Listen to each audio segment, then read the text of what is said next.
ஆண்டவராகிய இயேசு கிறிஸ்துவின் கிருபையும் சமாதானமும் உங்கள் அனைவரோடும் கூட என்றென்றைக்கும் இருப்பதாக. தலைப்பு: நான் உன்னின் தூதவர்களிலே உன்னை கைவிடேன்.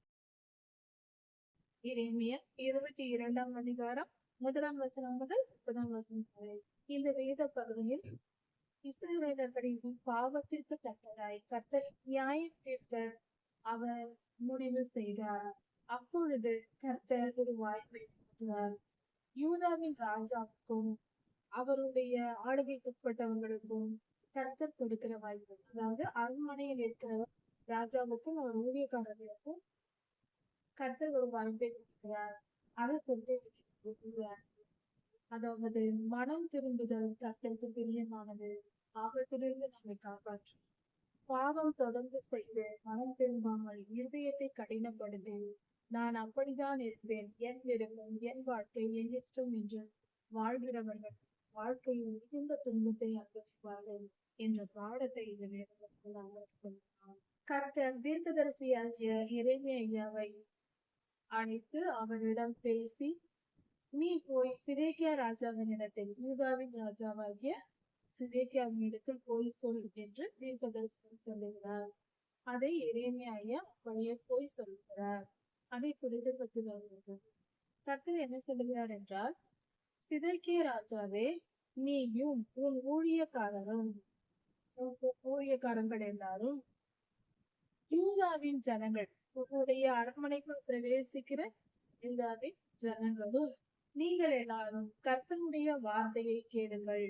உங்களுக்கு ஒரு செய்தி வந்திருக்கிறது, கேளுங்கள். உங்களுக்கு நான் ஒரு செய்தி சொல்லுகிறேன், கேளுங்கள் என்று கர்த்தர் சொல்லுகிறார். எரேமியா தீர்க்கதரிசி மூலமாக சொல்லுகிறார். நீங்கள் நியாயமும் நீதியும் செய்து, அதாவது யூதா ஜனங்கள் பாவம் செய்தார்கள், அதற்கு தண்டனையை கர்த்தர் கொடுத்து விட்டார். யூதாவின் ராஜாக்களும் அவர்களுடைய ராஜாவின் ஊழியக்காரர் மற்றும் அரண்மனையில் பிரவேசிக்கிற ஜனங்கள், இவர்களை குறித்து கர்த்தர் பேசுகிறார். நீங்கள் நியாயமும் நீதியும் செய்து பறி கொடுத்தவனை ஒடுக்கப்பட்டவர்கள் கையில் இருந்து காப்பாற்றி. இது எப்படி ஆச்சரியமா இருக்கு! ஒருவர் ஒரு பொருளை பறி கொடுத்து விட்டு, தன் இடத்தை, தன்னுடைய சொத்துக்களை பறி கொடுத்து விட்டு அரசிடம் போய் கேட்டால் அவர்கள் என்ன சொல்வது? ராஜாக்களிடம் போய் முறையிட்டால் அவர்கள் இவர்களுக்கு நீதி வழங்க வேண்டும் அல்லவா? ஆனால் அப்படி நடக்காமல் அவர்களை பிடித்து ஒடுக்குகிறவர்களிடத்தில் கொடுத்து போவது, அதாவது போலீசிடம் ஒப்படைத்து அடிக்க சொல்வது. இது எப்படி இருக்குது? இப்படிப்பட்ட காரியங்கள் அந்த காலத்தில் நடந்து கொண்டிருந்திருக்கிறது. அதைதான் கர்த்தர் சொல்கின்றார். பறி கொடுத்தவனை ஒடுக்குகிறவர்களிடத்தில் கொடுத்திருக்கிறீர்கள் அல்லவா, அவர்களை விடுவியுங்கள்.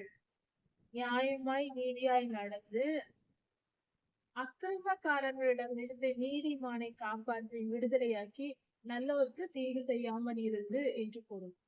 அப்படி இருந்து பரதேசியையும் விதவையையும் திக்கற்றவர்களையும் காப்பாற்றி அவர்களுக்கு நீதி நியாயம் செய்து அவர்களை ஒடுக்காமலும் கொடுமைப்படுத்தாமலும், திக்கற்றவர்கள் யாரும் இல்லாத அனாதைகள் என்று அவர்களை கொடுமைப்படுத்தக்கூடாது. விதவைகளாய் இருக்கிறார்கள், கேட்பார் யாரும் இல்லை என்று அவர்களை கொடுமைப்படுத்தக்கூடாது.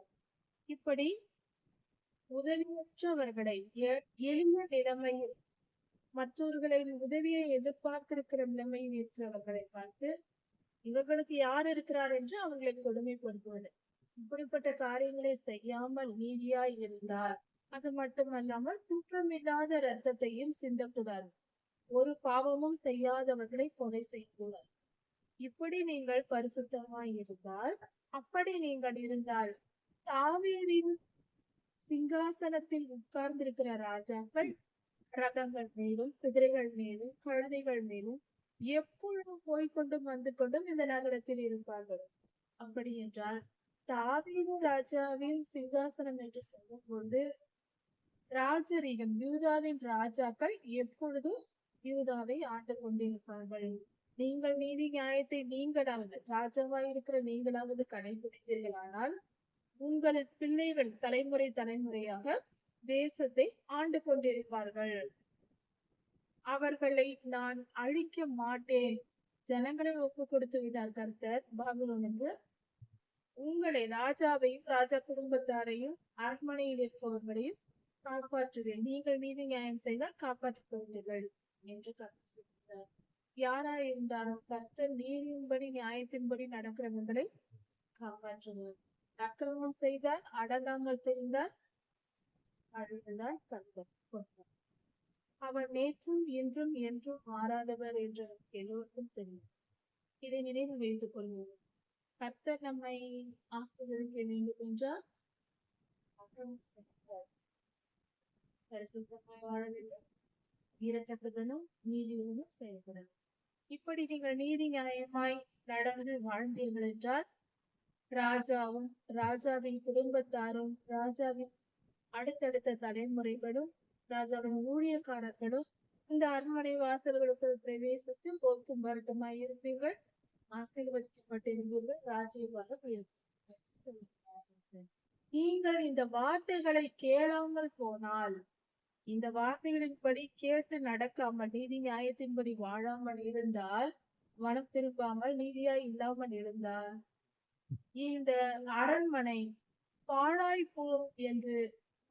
போய்விடும் என்று என் பேரில் ஆணையிட்டேன் என்று கர்த்தர் சொல்லுகிறார். அவர் பேரிலேயே அவர் ஆணையிட்டிருக்கிறார். இப்படி நீங்கள் திருந்தாவிட்டால் அரண்மனை, யூதாவின் அரண்மனை பாழாய் போகும் என்று கர்த்தர் சொல்லிவிட்டார். அதே போல அவர்கள் மனம் திரும்பவும் இல்லை. அரண்மனை பாழாய் போனதும் உண்மை நடந்தே விட்டது. யூதாவின் அரண்மனையை குறித்து கர்த்தர் சொல்லுகிறார், நீ எனக்கு கீழையாத்தை போடவும் லெபனானில் உள்ள கொடுமுடியை போலவும் இருக்கிறாய். ஆனாலும் உன்னை நான் வனாந்தரத்தை போலவும் குடியில்லாத பட்டணங்களைப் போலவும் நான் உன்னை மாற்றுவேன், ஆக்கி விடுவேன் என்று கர்த்தர் சொல்லுகிறார். நான் உன்னை நேசித்தேன், ஆனால் இப்பொழுதோ உன் அக்கிரமத்தை நிமித்தம் உனக்கு பலன் தருவேன். அழித்து கொடு, வனாந்தரத்தை போல் ஆவாய், குடியில்லாத பட்டணம் போல் ஆவாய் என்று அரண்மனையை கர்த்தர் சொல்லுகிறார். பின்னும் கர்த்தர் யூதாவின் அரண்மனையை குறித்து சொல்லுகிறார். சங்கக்காரனை அவனவன் ஆயுதங்களோடு கூட உனக்கு விரோதமாய் வர பண்ணுவேன், ஆயுதங்களோடு கூட ஆயத்தப்படுத்துவேன். அவர்கள் வந்து உன்னுடைய கேது மரங்களை வெட்டி போடுவார்கள், அதை வெட்டி அவர்கள் அக்கினியில் போட்டு எரித்து விடுவார்கள். உன்னுடைய உச்சிதமான மிக சிறந்த கேதுகளை வெட்டி அக்கினியில் போட்டு விடுவார்கள். அப்படிப்பட்ட சங்காரக்காரர்களை நான் அனுப்புவேன் என்று கர்த்தர் சொல்கிறார். அநேகம் ஜாதிகள் இந்த நகரத்திற்கு வந்து, உலகெங்கிலும் இருக்கிற அநேகம் ஜாதிகள் இந்த நகரத்திற்கு வந்து, அதாவது எருசலேமுக்கு வந்து, இந்த நகரத்திற்கு ஏன் இப்படி சம்பவித்தது, இவ்வளவு செழிப்பாய் நல்ல நிலையில் இருந்த இந்த நகரம் இப்படி பாழாய் போயிற்று என்று எல்லோரும் சொல்லுவார்கள். அப்பொழுது அதற்கு பதிலாக இந்த நகரத்தை குறித்து ஜனங்கள் பேசுவார்கள். அதாவது இவர்கள் கர்த்தருக்கு விரோதமாக கர்த்தருடைய உடன்படிக்கையை மறந்து அந்நிய தேவர்களை வணங்கி இவர்கள் பாவம் செய்தார்கள். கர்த்தரை மறந்து விட்டு அந்நிய தேவர்களோடு இவர்கள் ஆராதனை செய்து கர்த்தரை விட்டு விலகி போனார்கள். அதே நிமித்தம் இவர்களுக்கு இந்த நிலை வந்தது என்று ஜனங்கள் பேசுவார்கள். மரித்தவனுக்காக அழ வேண்டாம், இறந்து போனவர்களை நினைத்து நீங்கள் அழுது கொண்டிருக்காதிருங்கள். அவனுக்காக பரிதவிக்கவும் வேண்டாம். எருசலேமில் மரித்து போனவர்களுக்காக அழுவதோ பரிதவிப்பதோ தேவையில்லை, அதை செய்யாதீர்கள். ஆனால் சிறைபிடிக்கப்பட்டு போன ஜனங்களை குறித்து பாருங்கள், அவனுக்காக அழுங்கள். சிறைப்பட்டு போனவன் அவன் இனி திரும்பி தன் சொந்த தேசத்திற்கு வரப்போவதில்லை, தன் ஜனன பூமியை அவன் திரும்பி பார்ப்பதும் இல்லை. பாபிலோனுக்கு சிறைப்பிடிக்கப்பட்டு போகிறவர்கள் அங்கேயே மறைத்து போவார்கள். அவர்கள் திரும்பி இஸ்ரவேலுக்கு வரப்போவதில்லை, இஸ்ரேலுக்கு வரமாட்டார்கள் என்று சொல்லப்பட்டிருக்கிறது. ஏனென்றால் அவர்கள் சிறைபிடிக்கப்பட்டு போகும் காலம் என்பது 70 வருடங்கள் கர்த்தர் நியமித்திருக்கிறார். அவர்கள் அங்கே இருக்க வேண்டிய காலம், பாபிலோனில் இஸ்ரவேலர்கள் இருக்க வேண்டிய காலம் 70 வருடங்களா இருக்கிறது. ஏனென்றால் இவர்கள் ஓய்வு நாளை 70 வருடங்கள் அனுசரிக்கவில்லை. 70 வருடங்கள் என்றால் சுமார் 400 வருடங்களாக ஓய்வு நாள் ஆசரிப்பை இவர்கள் செய்யவில்லை. அதில் உள்ள ஓய்வு நாட்களை எண்ணினால் அது 70 வருடங்கள் வருகிறது. 400 வருடங்களில் 70 வருடங்கள் ஓய்வு நாளாய் இருக்கிறது. அந்த ஓய்வு நாளை இவர்கள் பரிசுத்தமாய் ஆசரிக்கவில்லை. அதற்கு சரிக்கு சரியாக நியாய தீர்ப்பாக கர்த்தர் இதை செய்கிறார். இதை நாம் கணக்கிட்டு பார்க்கும் பொழுது புரிகிறது. 400 வருடங்களில் ஓய்வு நாள் எப்படி என்றால், ஒவ்வொரு 7 நாட்களுக்கும் ஒவ்வொரு ஓய்வு நாள் வரும். வாரத்தில் ஒவ்வொரு நாள் இறுதி நாள் ஓய்வு நாளாய் இருக்கிறது. 7 ஓய்வு நாட்களுக்கு ஒரு பெரிய ஓய்வு நாள் வரும். அது மட்டுமல்லாமல் 7 பண்டிகைகளில் வரக்கூடிய ஓய்வு நாட்கள் 7 நாட்களும் மற்றும் சில நாட்களும் வரும். இப்படியாக மொத்தம் சுமார் 70 நாட்கள் போல ஒரு வருடத்திற்கு வரும். 400 வருடங்களில் வருகிற ஓய்வு நாட்களின் எண்ணிக்கை 70 வருடங்களாக இருக்கிறது. அந்த 70 வருட கணக்கீட்டின்படி கர்த்தர் பாபிலோனுக்கு இஸ்ரவேலர்களை யூதர்களை துரத்தி அனுப்பினார். கர்த்தரை போல கணக்கு போட யாரால் முடியாது.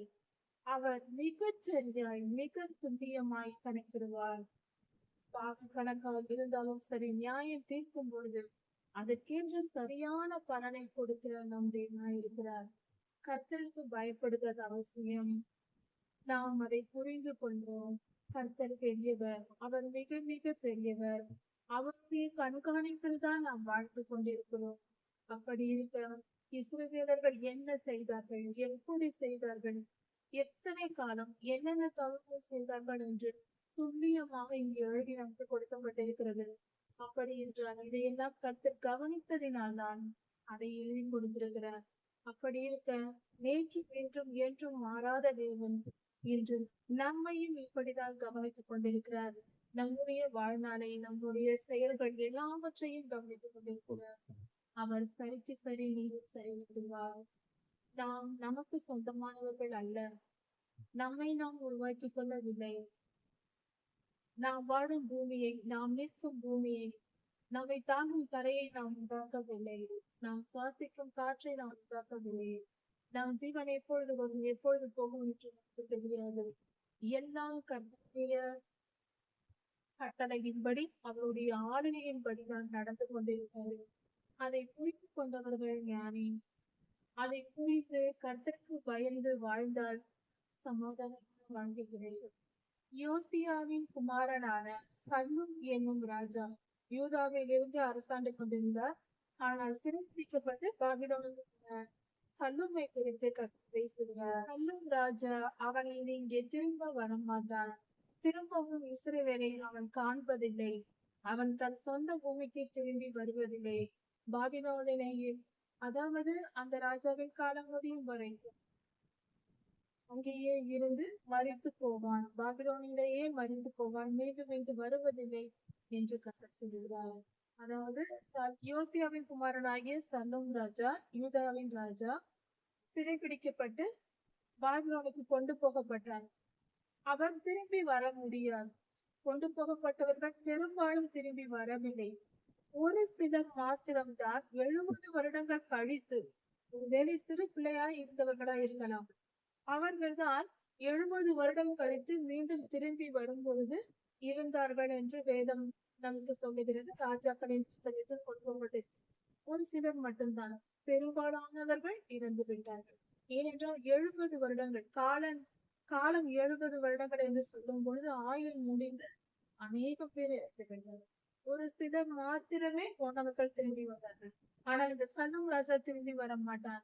ஏனென்றால் இஸ்ரவேலருக்கு இங்கிருந்து சிறைபிடிக்கப்பட்டு போகிறவர்களுக்கு தெரியாது 70 வருட காலம் ஆகும் என்று தெரியாது. தானியேல் ஐயா அங்கு போய் அவர் அங்கு இருக்கும் பொழுது, கர்த்தரை நோக்கி ஜெபிக்கும் பொழுது, அவர் இளைஞராய் இருக்கும் பொழுதுதான் பாபிலோன் ராஜாவினால் தேர்ந்தெடுக்கப்படுகிறார் அரண்மனையில் உயர்ந்த பதவிக்காக. அப்படி பார்க்கும் போது அவர் தேர்ந்தெடுக்கப்பட்டார். அங்கேயே அரசவையில் ராஜாக்கள் முன்பாக மிகப்பெரிய மந்திரியாய் அவர் இருந்தார். அனனியா, மிஷாவேல், அசரியா என்னும் 3 பரிசுத்தவான்களும் தானியேல் ஐயாவும் அரண்மனையில் நேபுகாத்நேச்சாரோடு இருந்து அரசாட்சி செய்தார். அப்படி இருக்க அவர் தானியேல் ஐயா ஜெபிக்கும் பொழுதுதான் 70 வருடங்கள் என்ற வெளிப்பாடு அவருக்கு கொடுக்கப்படுகிறது. தானியேல் 12ஆம் அதிகாரத்தில் இந்த காரியம் கொடுக்கப்பட்டிருக்கிறது. பரலோகத்திலிருந்து தேவதூதன் இறங்கி வந்து இந்த செய்தியை அவருக்கு வெளிப்படுத்துகிறார். அது மட்டுமல்லாமல் கடைசி காலத்தில் நடக்க போகிற காரியங்கள் இதை குறித்தும் சொல்லப்பட்டிருக்கிறது. உபத்திரவ காலம், மகா உபத்திரவ காலம், இனி வரப்போகிற காரியங்களை குறித்து கூட யோகோயாவுக்கு சொல்லப்பட்டது. இப்படிதான் காரியங்கள் நடந்து வருகிறது. அதனால் சல்லும் ராஜா திரும்பி வர போவதில்லை என்று கர்த்தர் சொல்கிறார். கர்த்தர் பேசுகிற அநியாயமும் அக்கிரமும் செய்து கொண்டு வாழ்கிற மனிதர்கள் என்ன செய்கிறார்களாம்? தனக்கு விஸ்தாரமான வீட்டை கட்டுவேன் என்றும், மிகப்பெரிய அழகான மிகப்பெரிய வீட்டை கட்டுவேன் என்றும், காற்றோட்டமுள்ள மேல் அறைகளை மாடியில் வீடு கட்டுவேன் என்று சொல்லி பலகணிகளை திறந்து அதிகமாக ஜன்னல் வைத்து அலங்காரம் செய்து கேது மரங்களை பயன்படுத்தி வீடுகளை அழகாக நேர்த்தியாக கட்டுகிறவர்களும், அதற்கு ஜாதிலிங்க வருணம் பூசி நிறங்கள் ஜாதிலிங்கம் என்று சொல்லக்கூடிய அந்த பொருளினால் அலங்காரமாக இந்த காலத்தில் பெயிண்ட் பூசுவது போல பூசி அலங்காரம் செய்து அநீதியினாலே தன் வீட்டையும் அநீதியினால் நீதி செய்யாமல் அநீதி செய்து பாவம் செய்து அதில் வீட்டை கட்டுவது. அப்படி என்றால் லஞ்சம் வாங்கி கட்டுவது, பாவத்தை நிமித்த பணம் சம்பாதித்து அதனால் வீட்டை கட்டி அநியாயத்தினால் தன்னுடைய மேல் அறைகளையும் கட்டி உயர்த்து கொண்டே வாழ்க்கையில் பல முன்னேறி கொண்டே போவார்கள். அநியாயமாய் அக்கிரமம் செய்து பணம் சம்பாதித்து வாழ்க்கையில் முன்னேறி கொண்டு மேலும் வீட்டை கட்டிக்கொண்டு உயிரை மாடி மாடியாக கட்டிக்கொண்டு போவார்கள். அப்படி செய்கிறவர்கள் தன்னுடைய அயலான் செய்யும் வேலைக்கு கூலி கொடாமல், தன்னிடத்தில் வேலை செய்கிறவர்களுக்கு கூலி கொடுக்காமல் அவர்களை ஏமாற்றுவது, கூலி கொடுக்காமல் மிரட்டி வேலை வாங்குவது, இப்படி செய்கிறவர்களும் அவனிடத்தில் சும்மா வேலை கொள்ளுகிறவர்களுக்கு எந்த பலனையும் கொடுக்காமல் பிறர் உழைப்பை திருடுகிறவர்கள், பிறர் உழைப்பில் வாழ்கிறவர்கள் என்று பொருள். அப்படி செய்கிறவர்களுக்கு ஐயோ என்று கர்த்தர் சொல்லுகிறார். இதெல்லாம் அந்த காலத்தில் நடந்து கொண்டு இருந்திருக்கிறது. இப்பொழுது மட்டுமல்ல, அந்த காலத்தில் இஸ்ரவேலில் நடந்து கொண்டிருக்கிறது. நீ கேது மர பலகையினால் செய்யப்பட்ட வீடுகளில் தங்கியிருப்பதினால் நீ பெரிய மனிதனாகி விடுவாயா என்று கர்த்தர் கேட்கிறார். நீ உயர்ந்த பொருள்களினால் வீடு கட்டி அதனால் நீ உயர்வான வாழ்க்கை வாழ்வதாக நினைத்துக் கொள்ளுகிறாயே, நீ உயர்ந்தவன் என்று உன்னை நினைக்கிறாயே, நீ உயர்ந்தவனா என்று கர்த்தர் கேட்கிறார். உன் தகப்பன் இப்படிப்பட்ட எந்தவித உயர்வும் இல்லாமல், அதாவது ஆடம்பர வாழ்க்கை வாழாமல் சாதாரணமாய் வாழ்ந்து சந்தோஷமும் சமாதானமாய் இருக்கவில்லையா? உன் தகப்பன் அப்படி வாழவில்லையா என்று கர்த்தர் கேட்கிறார். நீதியும் நியாயமும் செய்து ஏழைகளுக்கும் திக்கற்றவர்களுக்கும் விதவைகளுக்கும் உதவி செய்து அவர்களை பிறருக்கு நன்மை செய்து கர்த்தருக்கு பிரியமாய் நடந்து சமாதானமாய் சந்தோஷமாய் உன் பெற்றோர்கள் வாழவில்லையா என்று கர்த்தர் கேட்கிறார். அவன், அதாவது உன்னுடைய தகப்பன் சிறுமையும் எளிமையுமானவனுடைய வழக்கை தீர்த்து சிறுமைப்பட்டவர்கள், அப்படி என்றால் உதவிக்கு ஆளில்லாதவர்கள், ஆள்பலம் இல்லாதவர்கள், பணபலம் இல்லாதவர்கள், ஏழைகள் என்றால் பணம் இல்லாதவர்கள், எளியவர்கள் என்றால் உடல் ஊனமுற்றவர்களாக இருக்கலாம், மாற்றுத்திறனாளிகளாக இருக்கலாம், அல்லது பெண்களாய் ஆதரவற்றவர்கள், ஆண்கள் உதவி இல்லாத தனிமையில் இருக்கும் பெண்களாய் இருக்கலாம், இப்படிப்பட்ட சிறு பிள்ளைகள் இருக்கலாம், வயதானவர்களாய் இருக்கலாம், பிற உதவியை நம்பி வாழ வேண்டிய நிலையில் இருக்கிறார்களோ அவர்களை எளியவர்கள் என்று சொல்கிறோம்.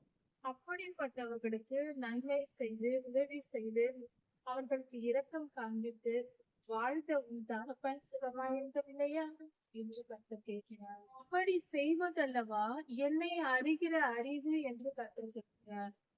இப்படி ஏழைகளுக்கும் எளியவர்களுக்கும் திக்கற்றவர்களுக்கும் உதவி செய்து வாழ வேண்டும் என்று நினைத்து செய்கிறதுதான் என்னை அறிகிற அறிவு என்று கர்த்தர் சொல்கிறார்.